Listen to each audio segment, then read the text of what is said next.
मुलांना घरीच इंग्रजी शिकवायची आहे तर फक्त ह्या 4 स्टेप्स याच क्रमाने फॉलो करा.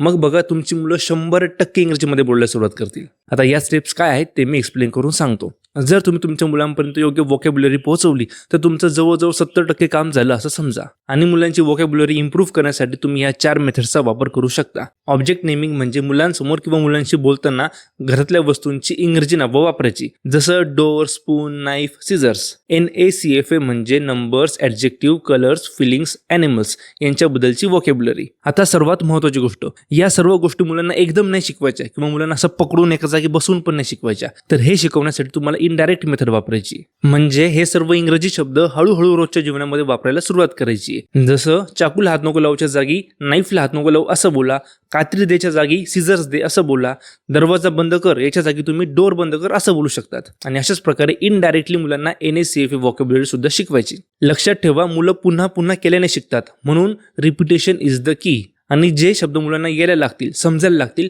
आता त्या शब्दांबद्दलची छोटी छोटी वाक्य बोलायला सुरुवात करायची. जसं give me the scissors, don't touch the knife, close the door. Action words म्हणजे क्रिया असलेले शब्द, जसं jump, walk, run, sit, eat. आता हे शब्द नुसते मुलांना सांगायचे नाहीत तर मुलांना ती ॲक्शन सुद्धा समजली पाहिजे. लहान मुलांना जर तुम्ही एखादी ॲक्शन वर्ड सांगितला आणि ती ॲक्शन ओळखून ती ॲक्शन करायला लावली तर लहान मुलाला एक गेम म्हणून सुद्धा एन्जॉय करतात. आणि लास्ट, मुलांशी बोलताना इंग्लिश एक्सप्रेशन्स आणि फ्रेजेस नक्की वापरायच्या. व्हेरी गुड, वेल डन, गुड जॉब हे आहेत काही इंग्लिश एक्सप्रेशन्स. जर यांचा वापर तुम्ही मुलांशी बोलताना हॅप्पी टोनमध्ये केला तर मुलं सुद्धा असे पॉझिटिव्ह एक्सप्रेशन्स बोलायला लागतील. आणि फ्रेजेस म्हणजे come here, brush your teeth, wait a minute, are you hungry असे एकदम छोटे छोटे वाक्य. मुलांसोबत अशी वाक्य हळूहळू आणि स्पष्टपणे बोलायची.